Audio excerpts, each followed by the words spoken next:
give space to us.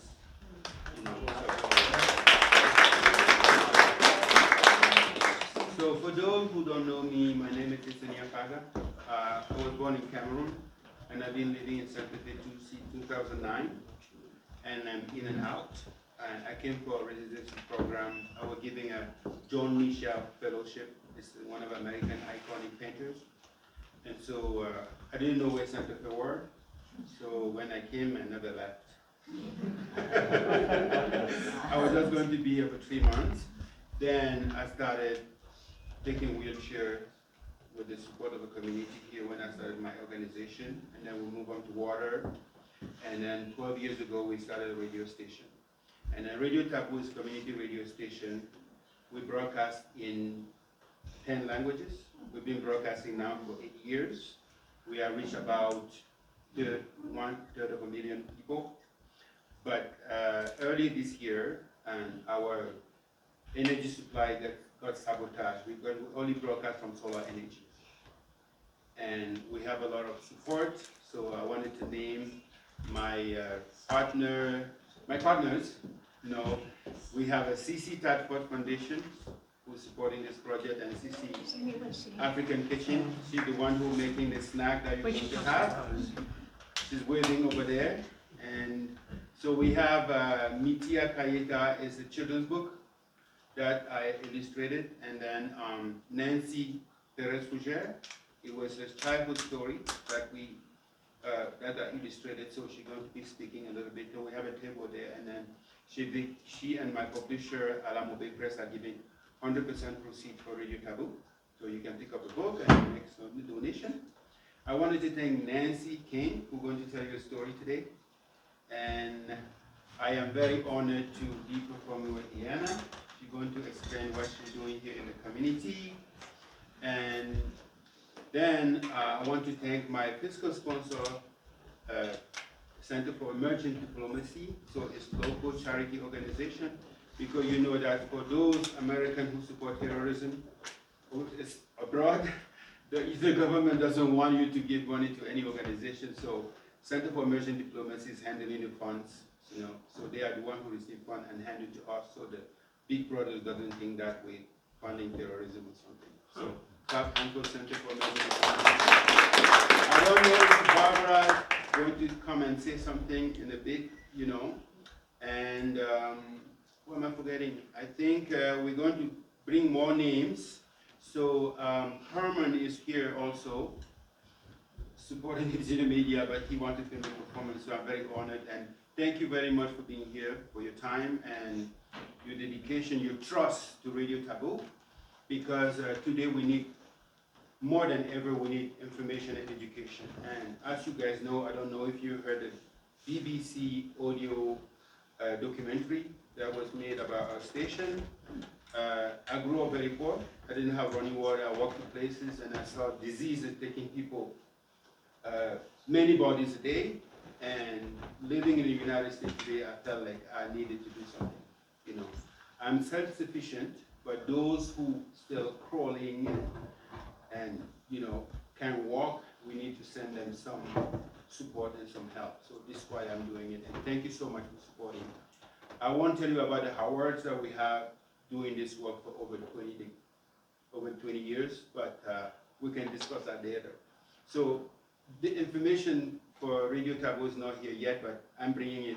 And we have a little video for you that we can watch after the performance if you may want to stay and enjoy it. So I'm going to give it to ISSA to say a few words about her work in the community. It's an honor to perform with her. And also, I want to tell you about the performance is that we don't practice before we get on stage. We just get here and share energy and vibration. So feel free to clap hands. Don't get nervous,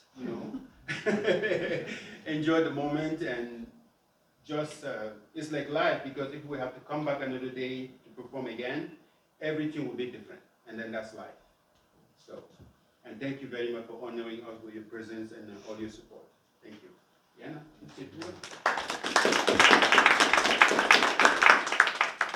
Thank you. My name's ISSA, and it's an honor to be here with ISSA performing. And from most of my time in Santa Fe, which has been since 1986. I was actually a math teacher. And recently, in the last few years, I have become a breath coach, a Reiki practitioner, and a sound healer. And part of that has been my own journey of healing and then wanting to be able to offer that out to other people. So my intention is to offer healing sounds, and part of healing sounds, of course, are also release as well as harmony. So you'll hear a variety of sounds. We have crystal bowls, gong, we have rain stick, we have Tibetan bowls. So you hear a lot of different instruments tonight. And my intention is to support ISSA in his work. And so really what I want to do here is be in partner with ISSA and create. And so it's really a pleasure and an honor to do this. Thank you.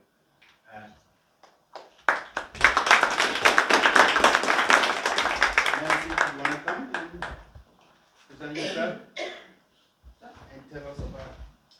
So, ISSA and I have been friends for a long time, and when I told him I was writing a book about stories, 44 world tales, and the stories that emerged from those world tales, and the cover story would be the cracked pot, ISSA said, I know about pots, and pretty soon he sent an illustration, and it's the cover of my book.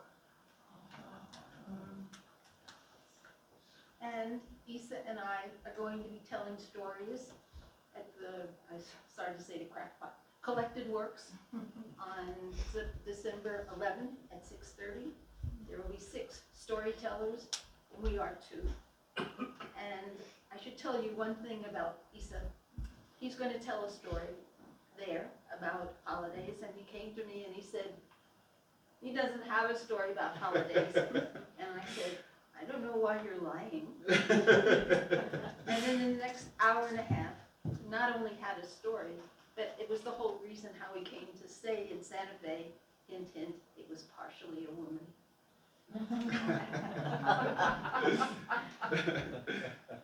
Yes. So he asked me to, the stories come from all around the world, and I have a pretty good collection, like 4 wall-to-ceiling bookcases of world tales. And so I try to read as many versions as I can, and then select the essence. And that's because when people retell or the stories, they add their own stuff, which is fine. But when you're wanting to give people the essence of a tale, you don't really want the stuff. Of course, when you tell the tale, it's impossible not to add little stuff. And also, I should tell you that the library, the main library, is offering me as the speaker of stories on December 12th. And here's the most amazing thing. They have bought 100 copies of my book to give out to people who come, free. So, and I'm donating 2 books to the 2 people who give the most money, and ISSA will decide. No responsibility. So, he asked me to tell a couple of stories, and the cracked pot world Tell tale. stories until I come back. Okay. World tales are stories that can be found all over the world, and it's a little bit like Jewish cuisine. If it comes from Indonesia, it has a little bit of Indonesian flavor. If it comes from Russia, it has Russian flavor. If it comes from China, it has China flavor.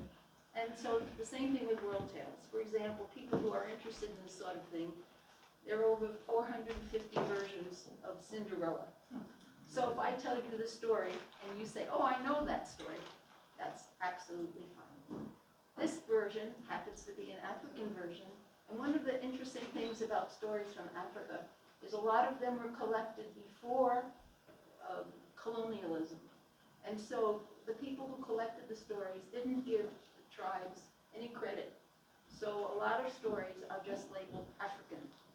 And that's not laziness, it's just because nobody knows who the original tribe was. So this is the way this version goes, and it happens to be an African version. and it goes like this. There was once a water carrier, and he had a yoke, 2 pots. And one of the pots had a little crack in it. And the perfect pot made fun of the cracked pot and said, "You should be ashamed of yourself. You make this man work so hard to fill you up. And what do? Drip, drip, drip. You should really be ashamed of yourself. You should offer to be another, to not be a pot on his yoke." Well, the cracked pot felt really bad and said to the water carrier, "Look, I'm really sorry I have a crack, and I'm sorry I make you work so hard. Why don't you find another pot? It's okay, I understand." Well, the water carrier said, "We'll talk about this tomorrow morning." So the next morning, he filled the 2 pots, and as they were walking back, the water carrier said, "Look to the left. What do you see?" "Dirt." Said the water carrier. "Now look to the right. What do you see?" And the cracked pot said, "Well, I see flowers." And the water carrier said, "Exactly." He said, "When I noticed you were cracked and you drip, drip, drip, I planted some flowers. And every day we come, you water those flowers."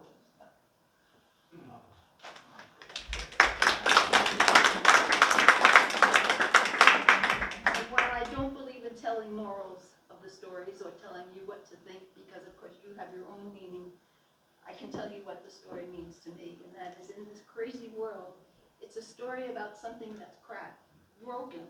It doesn't get fixed, and it doesn't get thrown away. It's just fine the way it is. And I suspect there are more than 1 or 2 people in this room who feel a little broken. So welcome. Now, I have to just tell stories until he comes. Okay. So, here's one of my favorite stories, and it comes from Tibet, and it goes like this. Little parrot loved the forest, the jungle, and every day before breakfast, I'll make it short, he would fly over the jungle, see the jungle was okay, and fly back. But one day, he saw the jungle was on fire, and she didn't know what to do, so she flew to the river, took a sip, and put as much water out as she could, and she kept flying to the river and back, and then she heard a voice saying, "You're such a little bird, you'll never put the fire out." And the little parrot said, "I don't need advice, I need help." And the little parrot kept going back and forth to the river, and then all of a sudden there was a huge stream of water, and pretty soon the fire was out.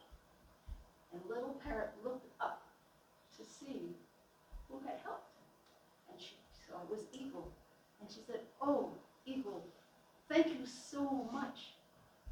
And Eagle said, "No, it is I who must thank you."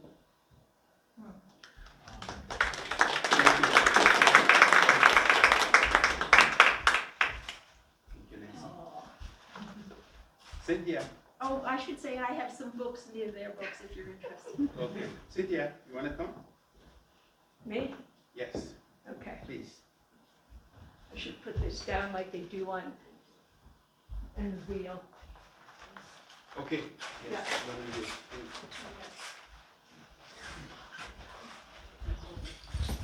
Well, I met ISSA a number of years ago through a friend, and she told me that this extraordinary man from Cameroon, yes, I think those are her exact words, I wasn't there. from Cameroon was having a show at a beautiful gallery on Canyon Road. Was it an immigrant show? Sanctuary City show. What was it? Sanctuary City. Okay. Sanctuary City. Sanctuary City. You know, Much from better, first term. much better than Yes. immigrant. And Mill Gallery. Beg your pardon. Yeah. Anyway, so I went and met him. I mean, you didn't have to go any further than this. And then walked into one of the gallery rooms, and there was this painting of ISSA, all painted.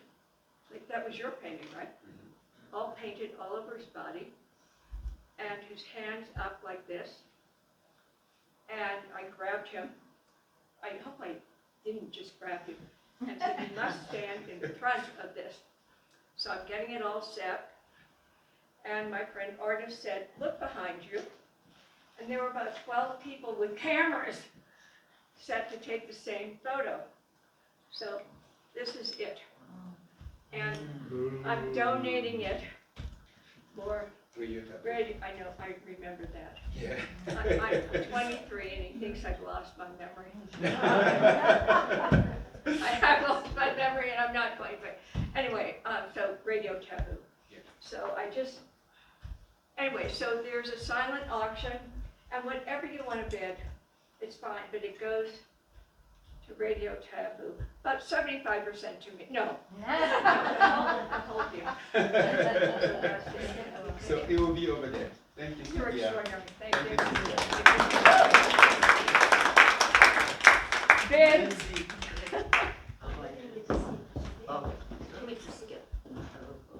You want to get the book? Yeah, I am. So we're going to start a performance after Nancy and Cece. You want to say something? Yes. Want to come speak? Yes.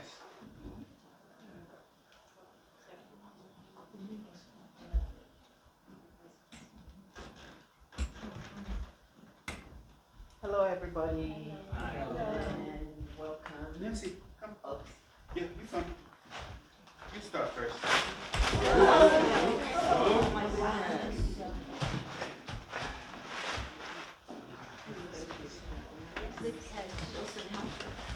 No, you're good.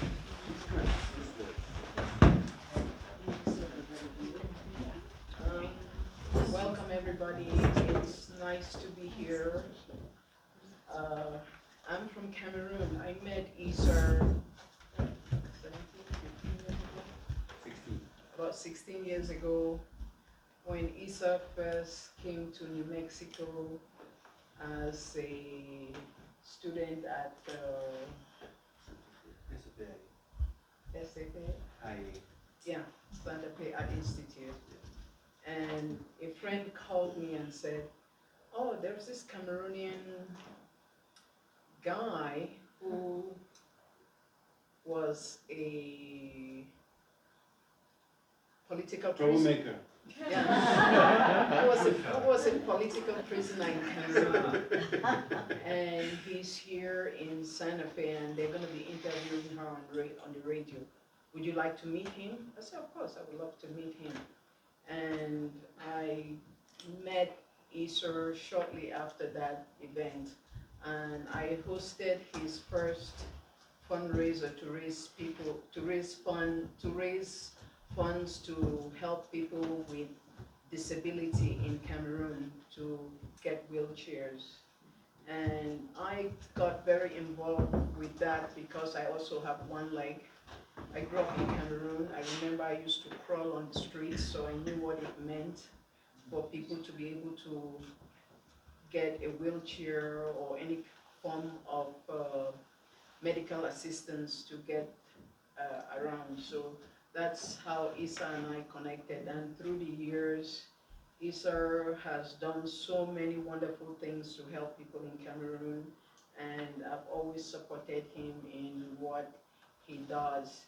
And I know that there are a lot of you in here who have supported ISSA over the years. I don't know any of you, but ISSA speaks so highly about his Santa Fe community. I also am part of this Santa Fe community, but I just want to say thank you for all the support that you give ISSA for what he does. And he has a good heart, but if it wasn't for people like you It won't be possible. who make that feeling that he has possible, it wouldn't happen. So I want to say thank you for supporting and helping Cameroon. And I do private catering. I do African food here in Santa Fe, and I'm also going to be a part of a club that's going to be opening by the end of this month, and we're going to be serving African food I also have my own nonprofit where I help pay for prosthesis for people with physical disability in Cameroon. And if you're interested in supporting my foundation in any way, you can reach out to me later. But for now, back to ISSA, and thank you all for coming. Thank you.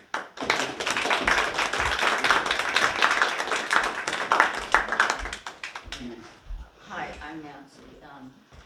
This is what my husband has to put up with me. I'm sorry. I don't know how this happened, but I met Issa a couple of years ago at the NAACP.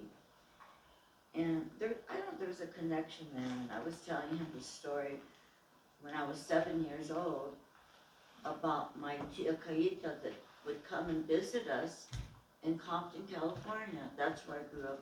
There was no gangs or anything there. It was really, people all got along. And so the story is in English and Spanish, and it talks about how when I was 7 years old, this tia Caita came, and everyone thought she was a witch. They were so afraid of her. She dressed all in black and had a shawl. And I was the only one that wasn't afraid of her, so I used to go up to her when we had in high school. Her skin, she was 100 years old when her skin gold. And somehow we became friends. She was wrinkled. Yeah, she was over 100 years old. You know, no Botox then. Anyway, and then my 3 sisters would tease me and say, she's a witch, she's a witch.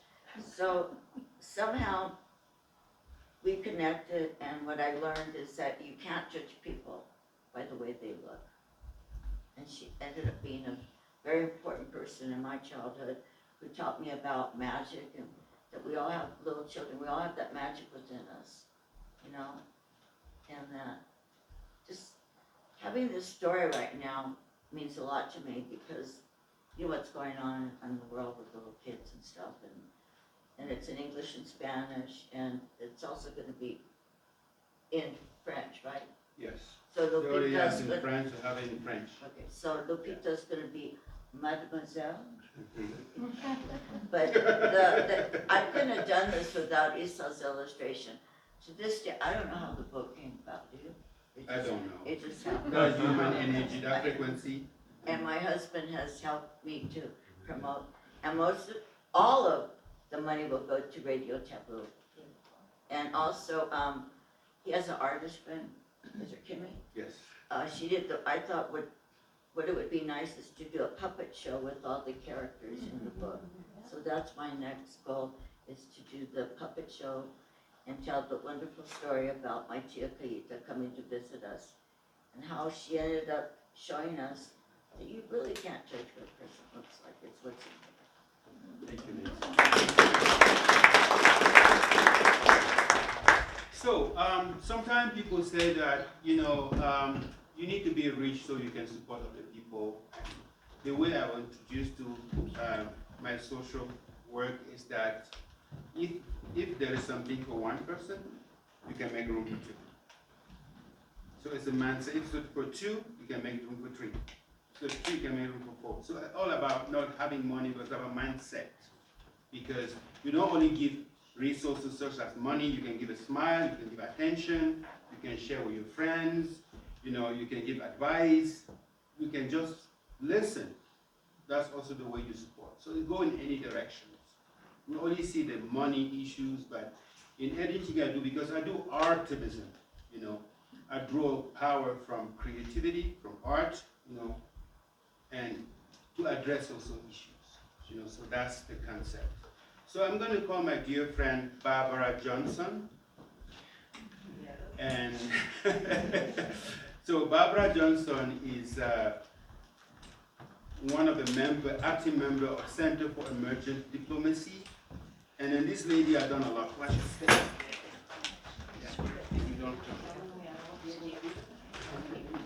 So when we cannot put up events, we write grants, even though they don't get funded. But you will speak until I come back in that sense. Then you better get down. Very quickly. I'll be right back. Okay. Hi, I'm from the Center for Emergent Diplomacy, which is a social think started, this is my voice, I'm sorry. It doesn't really go much louder, unless I was screaming for my cat last night, and I'm sure the neighborhood is. And it was started a number of years ago, and we started working on diplomatic missions because our founder, Merle Lefkoff, I don't know if any of you know her, but she's been involved in facilitation all around the world, in Northern Ireland and Bosnia and especially in the Middle East. So we have sort of evolved into doing more trying to figure out what the hell to do about the fact that things are falling apart in this country as well as the world. And what we have been thinking about and will probably be doing next year, we wanted to do it this year, but things didn't work out, is have dialogues about what Merle calls the adjacent possible. And it's sort of, I'm not as good about this as Merle, but she's in England taking a hike. So it's about trying to look at things differently than we currently look at them. And I know as I was driving here, I was thinking about the fact that I'm trying to sell my house, and I keep saying, well, it has to be this, it has to be that. And I'm going, well, why does it have to be that? And that's sort of the whole idea of the adjacent possible. You're here, and there's something else over there, and you may not notice it, but maybe having a dialogue with someone else who will say, hey, why do you have to do it that way? Why can't you do it this way? And that's really where we're going right now, because, I mean, I know we're hearing more and more dire stuff about climate change, and it's happening much faster than we had assumed it was going to happen. And certainly what they kept saying, you know, when I first heard about it, when I was in California 20, 30 years ago. And so all of the, you know, the trajectories that various groups and scientists have had may not be, you know, helpful. And so, you know, what Merle would like to do is gather people together to start talking about how we might be able to deal with a future that's going to be very different from what we're dealing with now, and how we might be able to make, you know, some headway in helping to ameliorate what's going on right now. So, and we have, I mean, we do our own stuff, but we also have been fiscal sponsors for quite a number of organizations. And we've been with Radio Taboo probably the longest, I think 8 or 9 years. And because, I don't know, I think Merle met Issa, and then she introduced him to me. I don't know, I've known him for so long that I don't remember how I met him. You know, but he started talking to us about what they were doing, you know, in Cameroon, and about Radio Taboo, and so we became the fiscal sponsors so that they would be able to get money from both people and foundations. And we've been doing that and intend to keep on doing it, you know, for as long as Radio Taboo is around, which we hope will be even longer, because now, if they can get a little bit more money, they can expand, you know, the solar array and start reaching more and more people. And Okay, thank you. okay.